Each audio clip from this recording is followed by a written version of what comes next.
interesting response and a question about Wall Street donations. Hillary Clinton bringing up 9/11, obviously in the wake of these attacks in Paris. An interesting back and forth on that issue. We're back with our panel, David Cantonese, Juan Williams, A.B. Stoddard, and Charles Krauthammer. David, final thoughts on the debate here, and maybe that issue, any other issues that struck you as now we look back at 2 hours of whatever that was? Look, her resume as Secretary of State might be a liability in a general election, but right now she's got a huge experience gap over these other two guys who don't have any experience on the world stage. I think both O'Malley and Sanders needed home runs tonight. I think maybe O'Malley hit a double and Sanders barely got on base. So I think you've got a static race going into the next debate, which is 5 days before Christmas. Juan, I do want to give props to John Dickerson, who I thought did a really nice job keeping things moving and pressing at different points with CBS. Your thoughts?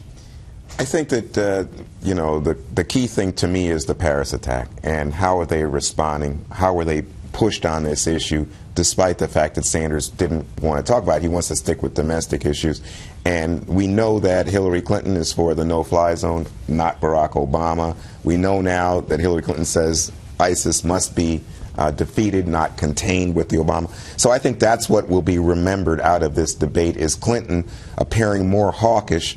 And I don't see either Sanders or O'Malley taking advantage of the fact that she is more to the right, to their right on this issue, and potentially the Democratic base could say, oh, is Hillary going to take us back to war? So, A.B., is there a commercial out of this debate that Republicans see? Is it the failure to say radical Islam? It's probably that would be their favorite line of the night.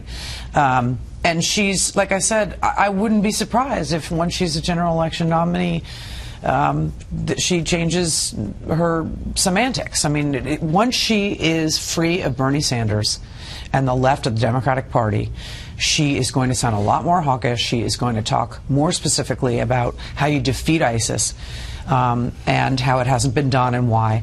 And she is enjoying a window right now where she gets to sound like a real commander-in-chief without being specific. And she knows that's going to end in April.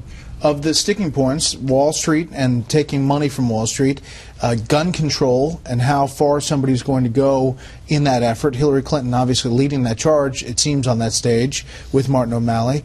But for the most part, those are the only big riffs. The only other difference was a $3 difference on the minimum wage. I mean, look, there was no difference. To quote George Wallace, there wasn't a dime's worth of difference between them.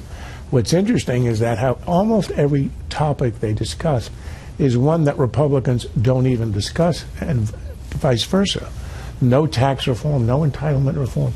All the things that Republicans want to do, reform the welfare state and change it, and dependency, none of that even figures. So the real debates are going to end up when it's in the general election.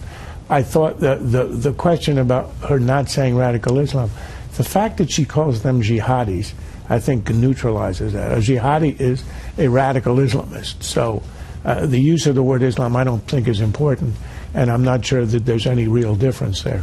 The difference in general election will come over what you do with it, and the Republican side will depend on who's the nominee. Some of them will be to her left. All right, panel, thank you. Thank you for sticking around on a Saturday night.